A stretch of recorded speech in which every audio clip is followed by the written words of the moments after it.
Good day everyone, welcome to Poison Tutors.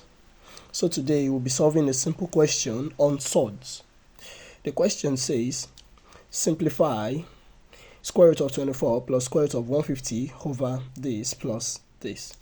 Okay, as we can see, this is a fraction here, this is another fraction, but the best thing you can do is to simplify your sword. What do I mean? Square root of 24 can be simplified, square root of 150 can be simplified, and so on.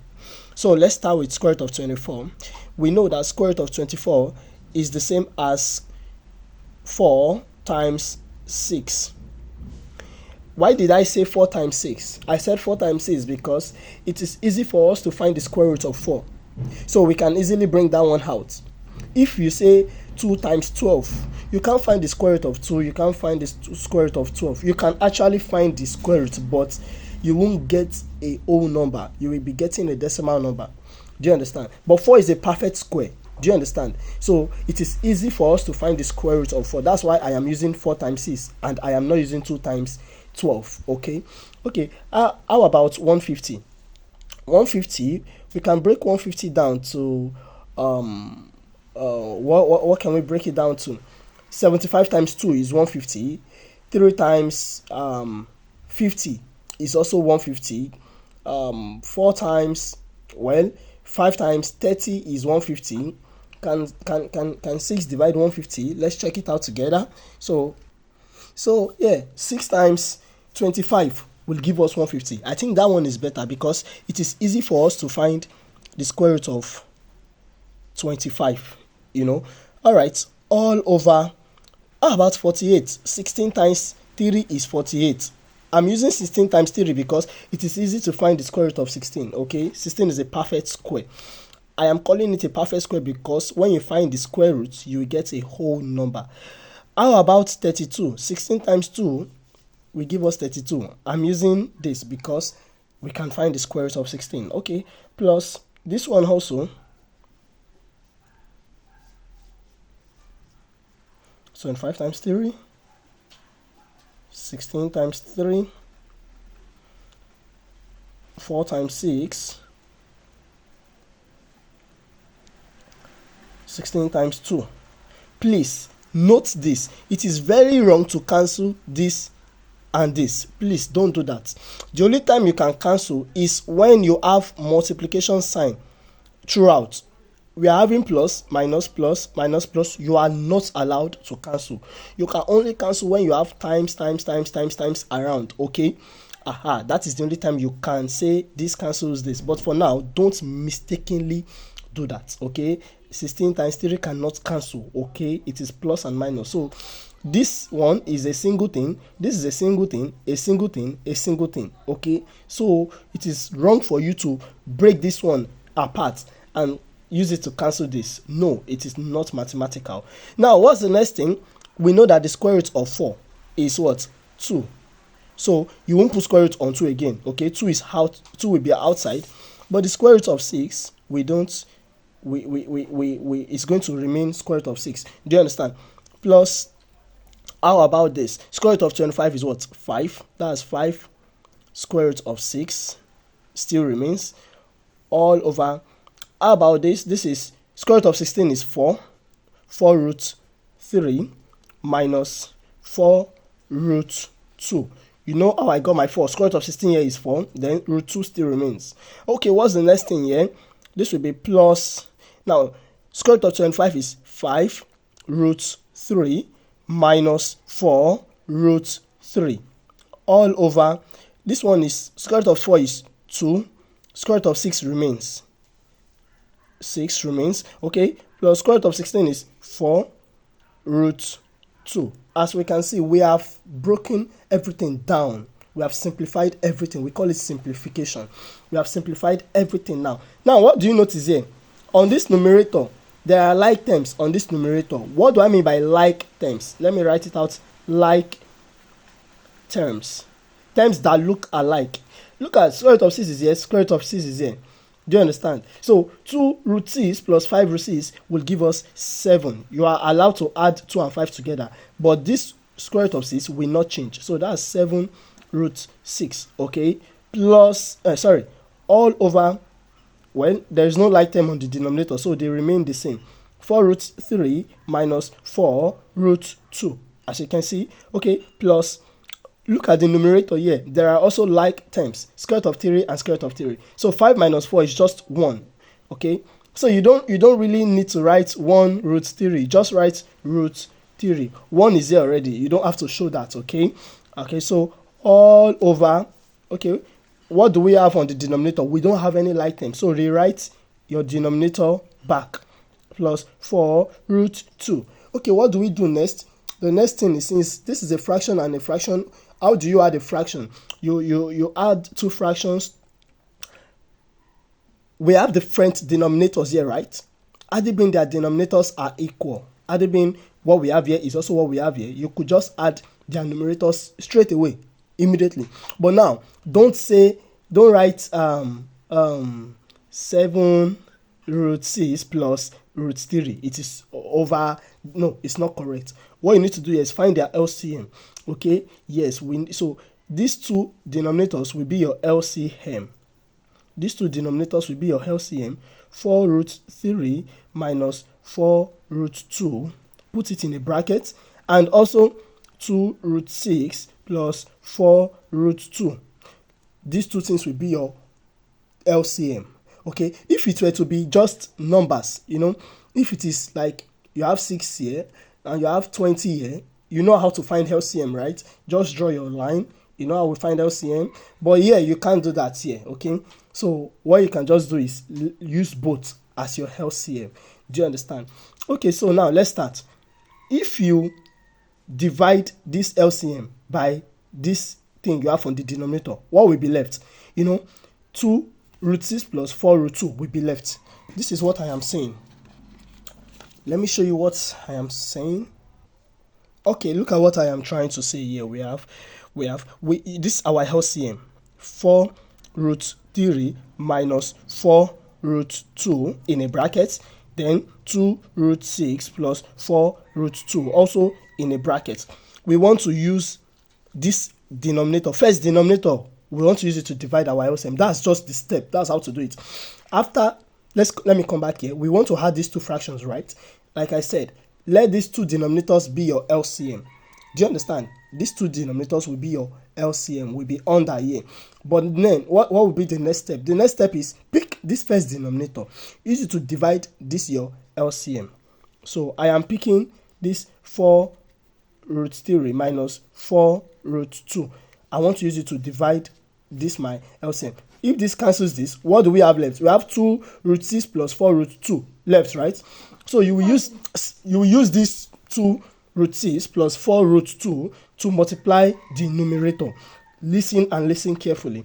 I am using this denominator to divide this my LCM. So what did I get? I got 2 root 6 plus 4 root 2. I'll be using this to times the numerator now, okay? So I will have 7 root 6 times this 2 root 6 plus 4 root 2. Can you see that? It's making sense. Okay, put your plus then. You will do the same thing to this place also. You will use this denominator to divide the LCM. If you use this denominator to divide the LCM, you know that 4 root 3 minus 4 root 2 will be left like this. If you use this one, 2 root 6 plus 4 root 2 to divide this, this is what we have left. 4 root 3 minus 4 root 2, as you can see. So you will use that 4 root 3 minus 4 root 2 to times the numerator, just the way we did there. So you will say square root of 3 times 4 root 3 minus 4 root 2. Easy, right? Let me draw our line very well. Okay, so what will be the next step here? Well, the next step will be open your bracket. 7 times 2. Okay, 7 times 2 is what? 14. Look at how I am doing it one by one. Square root of 6 times square root of 6 will give you 6. When you have square root of something times square root of that same thing, the square root will cancel. Okay, so it will just give you that thing. That's why I said square root of 6 times square root of 6 is going to be 6. Do you understand? That's a shortcut. You don't have to stress yourself. Plus, now 7 times 4 is 28. 28 times, now square root of 6 times square root of 2. Well, according to the laws of sort. When you have square root of 6 times square root of 2, it will give you square root of 6 times 2, and that's square root of 12. Okay, so we have what? Square root of 12 here. So that will be square root of 6 times square root of 2 will give me square root of 12. Okay, now plus, okay, square root of 3 times square root of 3. Okay, we have 4 here, right? 4 times, okay, you have 1 here automatically. Okay, you have 1 here. We don't have to show the 1. 1 times this 4 will give us 4. Then square root of 3 times square root of 3 will give us just 3. I've told you the square root will cancel. Minus, now, we still have 1 here. 1 times this 4 is 4. Square root of 3 times square root of 2 is what? Square root of 6. As you can see here. Is it making sense? Yeah. Okay. All over. Okay, let's open our denominator. Let's expand our denominator. So you will use this first thing you have here. Use it to open this bracket. You will also use this second thing to open this bracket. What do I mean? I'll be using 4 root 3 to times 2 root 6 plus 4 root 2. Okay, then I'll be using this minus 4 root 2 also to times this bracket. Minus 4 root 2. This is what we call expansion. This is how to expand. Whenever you are given 2 brackets to expand, this is what you will do. Just pick the first thing in the first bracket, use it to times the second bracket like I did then pick the second thing. That second thing, make sure you pick the sign with it, okay? Use it to open the same bracket like this, okay? So what do we do next? The next thing we'll be doing here is, let's simplify our work. 40 times 6, well, 6 times 4 is 24. This times 1 6. That's 14 times 6 is 84. Plus 28 times square root of 12 is still 28 root 12. Plus 4 times 3 is 12. Minus 4 root 6.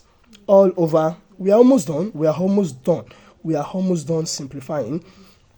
Let's expand this bracket. 4 times 2. You can see what I am doing here. I'm using whole numbers to multiply whole numbers, and I'm using all those square roots to multiply square roots, okay? 4 times 2 is what? 8. Square root of 3 times square root of 6. According to the law I gave you earlier, laws of sort, when you have square root of 3 times square root of 6 like this, you can bring them together under a single square root like this. 3 times 6, right? Then that's square root of 18. Is that not it? That is it. Okay, so that's 18, square root of 18. Now plus 4 times 4. I'm using whole numbers to times whole numbers. 4 times 4 is 16. Square root of 3 times square root of 6. Square root of 3 times square root of 2 is what? Square root of 6. Minus 4 times 2 is what? 8. Square root of 2 times square root of 6. Square root of 12. Now, minus times plus. This minus times plus is going to be minus. Be careful with your sign. There is a plus here, though we didn't show it. So minus times this plus here gave me this minus. Do you understand? Be careful. And likewise, minus times this plus will also give me minus. 4 times 4 is 16. Square root of 2 times square root of 2 is 2. You know, I told you your square root will cancel. Okay, are we not done? We are almost done. So what do we have here? 84 can marry 12. 84 plus 12 is what? 96. Yes, they are all numbers, so that's why they can marry. And these ones, can they? Is there anything? Yeah. Okay. Plus 28. Now, this 12, do you know 12 can be broken down to 4 times 3? I am breaking down to 4 times 3 because I can easily find the square root of 4. Okay, minus, can we break 6 down? Nothing actually. We cannot break 6 down, so let us leave it the same because 2 times 3, we cannot find the square root of 2. We can't find the square root of 3, so 6 remains the same, okay? All over. Now, what's this? What's this going to be? This is just going to be, is there any like term here? Let's check. Well, we can break this down to this 18 can be broken down to 9 times 2. You know, we can find the square root of 9 is 3. Yes or no? Okay, plus 16 root 6. We can't break 6 down. Minus 8. Even this 12 can be broken down to 4 times 3. Do you know why I am breaking down? I am breaking everything down because the question says simplify. And whenever you read a question like that, it simply means break everything down to the smallest form, to the simplest form, okay? And that's why I am not leaving anything here. Do you understand? Okay, so let's go. Minus 16 times 2 is 32, as we can see. Okay, so what do we do next? The next thing we have to do here is to okay, let me just continue with this. Okay, let's deal with our numerator now. 96 plus 28 times, now square root of 4 is 2, but square root of 3 we don't know. Put square root of 3 back, as you can see, right? Okay, so minus 4 square root of 6 all over 8. Okay, square root of 9 is what? 3, but we don't know square root of 2. Rewrite square root of 2 back, as you can see, right? Plus 16 square root of 6, we can't break that one down, minus 8 square root of 4 is 2, but square root of 3 we don't know. Write that back, minus 32. This is becoming more interesting. Okay, sorry. Okay, so what do we do next? 96 plus 28 times 2 is 56. That's 56 root 3 minus 4 root 6 all over 8 times 3 is what? 24 root 2 plus 16 root 6. 8 times 2 is what? 16. That's minus 16 root 3 minus 32. I think we are done. There is nothing else to break down here. There is absolutely nothing else to break down. So we are done with our simplification. We are done. So yeah, we are done because I don't think there's anything else to break down here. Look at this. There's nothing to break down. Square root of 6 cannot be broken down. So yeah, this is our final answer. So we are done simplifying. Okay, so if you like this video and you understand everything that was explained, kindly click on the like button and also click on the subscribe button for more videos. Make sure you follow. Thank you.